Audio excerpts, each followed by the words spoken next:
기도하겠습니다. 사랑해 주님, 저희들을 빛의 사자로 불러주셔서 감사합니다. 이 어두운 세상을 하나님 밝히기 위하여 오늘의 예배를 통해 저희들이 말씀으로 깨닫게 하여 주시고, 하나님 저희들 안에 감춰져 있고 덮어져 있는 주님의 빛이 밝히 드러나 이 어두운 세상, 무엇보다 우리의 가정, 교회, 또 하나님 우리와 함께하는 모든 사람들의 어둠이 물러갈 수 있도록 우리를 사용하여 주시옵소서. 그러하기 위해 저희들이 먼저 주의 빛으로 이 땅에서 천국의 삶을 누리기를 간절히 원합니다. 하나님, 날마다 예수로 감사하며 승리할 수 있는 믿음의 삶이 많은 이들에게 전도의 도구로 쓰임받을 수 있도록 성령께서 동행하여 주시옵소서. 감사하며 예수님의 이름으로 기도합니다. 아멘. 오늘 우리에게 하나님의 말씀은 사무엘상 2장입니다. 사무엘상 2장 11절에서 17절입니다.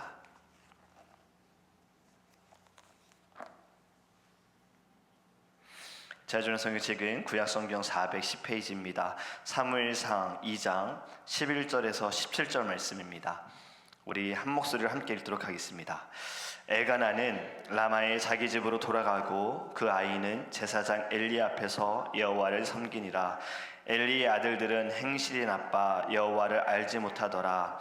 그 제사장들이 백성에게 행하는 관습은 이러하니, 곧 어떤 사람이 제사를 드리고 그 고기를 삶을 때에 제사장의 사안이 손에 세 갈고리를 가지고 와서 그것으로 냄비에나 솥에나 큰 솥에나 가마에 찔러 넣어 갈고리에 걸러 나오는 것은 제사장이 자기 것으로 가지되, 실로에서 그곳에 온 모든 이스라엘 사람에게 이같이 할 뿐 아니라 기름을 태우기 전에도 제사장의 사환이 와서 제사 드리는 사람에게 이르기를, 제사장에게 구워 드릴 고기를 내라. 그가 네게 삶은 고기를 원하지 아니하고 날 것을 원하신다 하다가 그 사람이 이르기를, 반드시 먼저 기름을 태운 후에 네 마음에 원하는 대로 가지라 하면 그가 말하기를, 아니라 지금 내게 내라. 그렇지 아니하면 내가 억지로 빼앗으리라 하였으니, 이 소년들의 죄가 여호와 앞에 심히 크면 그들이 여호와의 제사를 멸시함이었더라. 아멘. 아멘.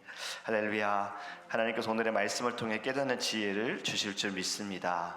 여러분, 오늘 본문의 말씀은요, 지금 한나가 간절히 하나님께 기도하여 받은 사무엘, 지금 그 사무엘을 하나님께 드린 거예요. 그래서 11절에 보면 엘가나는 라마의 자기 집으로 돌아가고 아버지는 돌아가고 아들 사무엘은 제사장 엘리 앞에서 여호와를 섬기니라.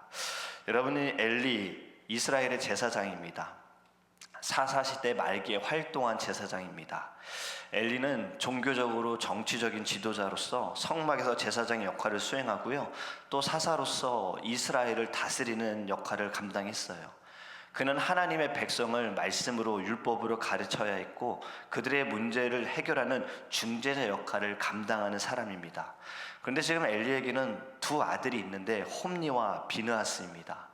그들도 아버지의 대를 이어서 제사장의 역할을 수행했지만 그들은 지금 부패하고 타락해서 하나님 앞에서 큰 죄를 짓습니다. 12절에 보면 엘리의 아들의 행실이 나쁘다라고 말씀하고 있어요. 행실이 나쁘니 여호와를 알지 못한다. 알고자 하는 마음조차 없는 거죠. 여러분, 하나님을 아는 사람은요, 행실이 나쁠 수가 없습니다. 하나님께서 무엇을 원하시고 무엇을 통해 기뻐하시고 무엇으로 인해 징계하시는지 알기 때문에 행실이 나쁠 수가 없는 거예요. 물론 우리의 모습을 본다면 우리 때로는 선한 모습이 드러나지 않는데요, 저의 행실이 때로는 약하고 때로는 악하기도 한데요, 여러분, 선하다라는 것이 무엇이냐, 하나님을 안다는 것이 무엇이냐, 죄를 깨닫고 회개하는 것, 어떻게든 내가 이 죄에서 벗어나고 싶어 발버둥 치는, 회개하려고 하는 자가 선한 사람인 줄 믿습니다. 죄를 깨닫고 하나님 앞에 엎드리는 자, 바로 그러한 자가 하나님을 아는 자들이죠. 그런데 엘리의 아들들은 하나님을 알지 못했어요. 그들이 어떤 죄를 지었습니까? 오늘 말씀을 보면 그들은 제물의 고기를 마음대로 취했어요. 성전에서 불미스러운 일들을 마음껏 그들은 행했습니다. 그리고 백성들에게도 악행을 저지르는 일을 그들은 서슴지 않고 했다라는 거예요. 사사시대에 제사장들이 음식을 먹을 수 있는 것은요, 하나님께 드려진 제물 중에 일부분을 먹을 수가 있었습니다. 제사장들은요, 하나님을 섬기는 대가로 일정 부분을 그 제물을 허락을 받았어요. 이로 인하여 제사장들이 생계를 유지하며 살아갈 수 있는 방법을 하나님이 주신 거예요. 옛날에, 지금은 없어졌죠. 옛날에는 성미가 있었잖아요. 혹시 아십니까?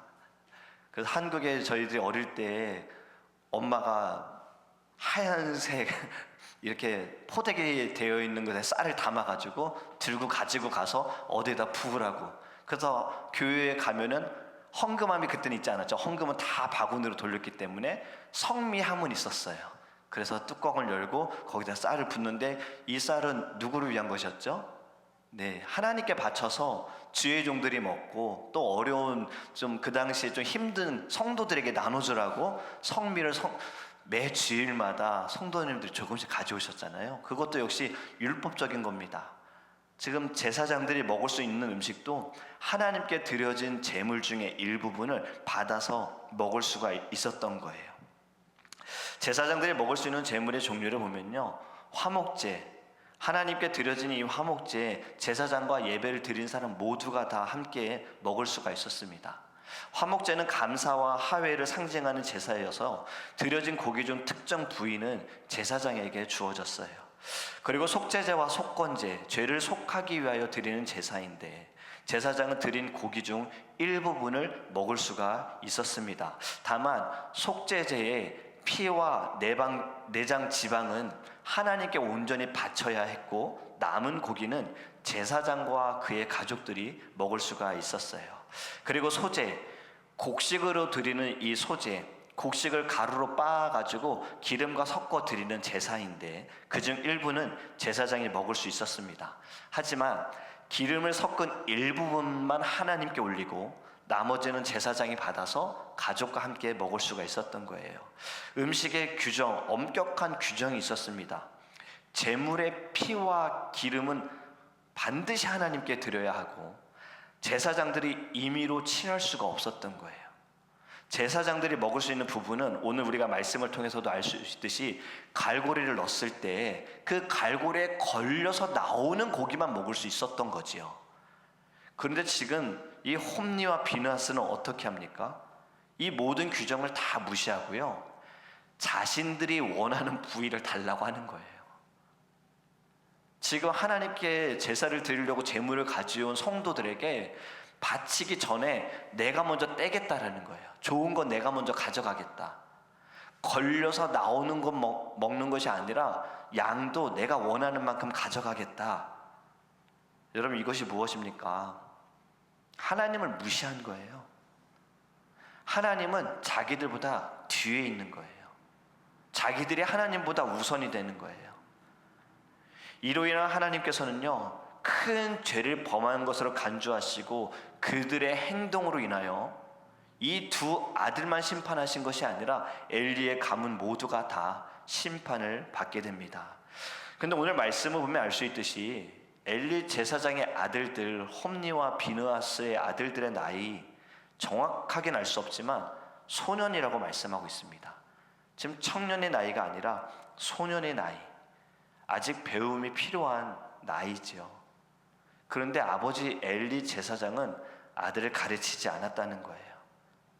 아버지로서, 제사장으로서 아들들이 어떤 잘못을 하는지 다 알고 있음에도 불구하고 제대로 징계하지 않았고, 이로 인하여 그 또한 하나님으로부터 심판을 받게 되는 길로 가게 됩니다. 여러분, 사무엘을 보면 한나 어머니로 인하여 바쳐진 존재예요. 이 엘리 제사장의 아들도 홈니와 비느하스와 나이 차이가 얼마나 나는지는 알 수는 없지만, 감사하게도 그들의 행실에 영향을 받지는 않았습니다. 21절에 보면 이렇게 말씀하지요. 아이 사무엘은 여호와 앞에서 자라니라. 사무엘은 하나님을 아직 다 알 수 있는 나이가 아니에요. 우리가 뒤에 이제 말씀을 보면은 그가 바로 이 제단 앞에서 잠을 자고 있을 때 하나님께서 그를 부르시지 않습니까? 그는 하나님의 부르심을 생각하지 못하고 엘리 제사장이 불렀다라고 생각해서 3번이나 엘리 제사장에게 찾아갑니다. 아직 하나님을 잘 모르는 나이인 거예요. 그럼에도 불구하고 그는 하나님 앞에서 자랐다. 18절 말씀을 보면요, 사무엘은 어렸을 때에 세마포 에봇을 입고 하나님 앞에 섬겼다. 세마포 에봇은요, 구약 성경에 나오는 제사장들이 입는 특별한 옷 중에 하나입니다. 에봇은 성막에서 하나님을 섬기기 위해 제사장들이 입던 의복인데 하나님께 예배를 드리는 중요한 상징적인 역할을 했어요. 에봇은 단순한 의복이 아니에요. 하나님과의 소통할 수 있는 도구의 역할도 가지고 있어요. 특히 대제사장이 입는 에봇에는요, 우림과 둠밈이라는 이 특별한 도구가 있어가지고요, 하나님의 뜻을 묻는 데 사용이 되어졌어요. 그러나 지금 사무엘이 입은 세마포 에봇은 이러한 장식이나 도구는 없고 단순한 형태의 의복입니다. 어릴 때부터 이러한 의복을 입고 하나님 앞에서 자랐다라는 거예요. 우리는 어릴 때 교복을 입고 학교 다녔잖아요. 교복이 아닌 사복을 원하기도 했지만 사실 학교가 교복을 입게 한 이유들이 있습니다. 이 교복에는 규율과 통일성을 갖기 위해서이고, 교복은 하나의 단체에 내가 소속되어 있다라는 소속감을 주는 거예요. 이를 통해서 학교와 학생 간의 그 유대감을 강화하고요, 학생들이 자신이 속한 학교에 대한 어떤 자부심을 느끼게 하려고 교복을 입게 했어요. 교복은 또 학생으로서 자신의 정체성을 갖게 합니다. 교복을 입으면 나는 학생이구나. 그래서 학업에 대한 책임과 예의 바른 행동을 할 수 있게 하기 위해서 교복을 입게 했고, 또 학습 환경을 조성하기 위해서 공적인 자리에서도 나는 학생입니다라는 것을 인식을 하고 행동할 수 있게 하기 위해서 교복을 입게 했어요. 학생은 교복을 입죠. 군인은 그럼 무엇을 입습니까? 군복을 입잖아요. 어떤 옷을 입느냐에 따라서 마음가짐이 달라지고요, 또 그의 태도도 달라질 수 있어요. 불편한 옷을 입고 편한 자세로 있는 사람은 없습니다. 자리가 사람을 만든다는 말이 있지요. 비슷한 말이 옷이 사람을 만든다는 말도 있습니다. 단순히 이것이 그 사람에게 보이는 모습뿐만이 아니라요, 어떤 옷을 입는지에 따라서 자신의 인식과 행동이 달라질 수 있다는 거예요. 그래서 심리학에서 보면요, 이를 의복인지라고 이야기를 하거든요. 특정한 옷을 입으면서 그 옷이 상징하는 역할이나 특성에 자신도 모르게 행동이 맞춰져 간다는 것이 바로 의복인지입니다. 정장을 입으면 더 책임감이 있고 자신감을 갖는 사람이 있고, 운동복을 입으면 뭔가 활기찬 에너지를 느끼는 것이 바로 다 이러한 효과인 거예요. 여러분, 사무엘이 지금 어릴 때부터 세마포 에봇을 입었다는 것, 왜 입었습니까? 하나님을 예배하기 위해서인 거예요. 그의 마음은 어릴 때부터 하나님께 늘 예배하는 삶을 그의 모든 자리에서 갖기 위하여, 마음가짐을 갖기 위하여 그는 어릴 때부터 세마포 에봇을 입었어요. 하지만 엘리의 제사장 두 아들 홈니와 비느하스, 예배를 드릴 마음도 없었고 자세도 전혀 없었습니다. 그들은 하나님 앞에서 자라지도 않았어요. 그들의 죄가 너무 큰데 어떤 죄를 지었는지 17절에 이렇게 말씀합니다. 이 소년들의 죄가 여호와 앞에 심히 크면 그들이 어떻게 했다고 합니까? 여호와의 제사를 멸시함이었더라. 이들이 지은 죄 중에 가장 큰 것은 하나님께 예배하는 것을 멸시했다라는 겁니다. 하나님께 드리는 예배를 무시했다라는 거예요. 여러분, 우리가 아는 말씀, 사무엘상에 이러한 말씀 나오죠. 순종이 제사보다 낫다라는 말씀. 그런데 여러분, 이 말이 예배를 무시해도 된다는 말입니까? 아니잖아요. 예배도 중요한데 그보다 더 중요한 것은 순종이다라는 이야기예요. 예배를 절대로 무시하고 예배를 멸시하라는 말은 아닙니다. 홈리와 비느하스에게 어찌 너희들이 이런 악한 일을 행했느냐라고 물으면 그들은 이런 변명을 할 것 같아요. 13절의 말씀 보면 관습이라는 단어가 나오거든요. 그동안 이렇게 했다고, 다 그렇게 했다고. 여러분, 다 그렇게 한 거 아니었어요. 하나님께 드리고 남은 것을 받는 것이 관습이었어요. 그리고 만약에 이들이 주장하는 관습이 있다 하더라도요, 예배보다 관습이 우선이 되어서는 안 됩니다. 다르게 말씀을 드리면요, 한 영혼이 천하보다 귀하다는 말씀 너무나도 맞아요. 그런데 그 한 영혼이 하나님보다 중요할 수는 없다라는 거예요. 하나님이 가장 중요하고 하나님의 은혜와 하나님의 사랑으로 영혼을 살려야지, 하나님은 다 무시하고 한 영혼을 살리는 거 하나님 기뻐하시지 않습니다. 언제나 모든 것의 우선은요, 하나님이 되어야 할 줄 믿습니다. 그렇게 여러분, 여호와 앞에서 잘하니라, 이것은 우리도 신앙생활할 때 우리의 모든 삶의 자리에서도요, 하나님 앞에서 하나님이 우선이 되어지는, 모든 것이 하나님이 중심이 되어지는, 그리고 하나님 안에서 이루어지는 거룩한 삶을 살기를 주님의 이름으로 축복합니다. 여러분, 세상이 점점 악해져 가는 것,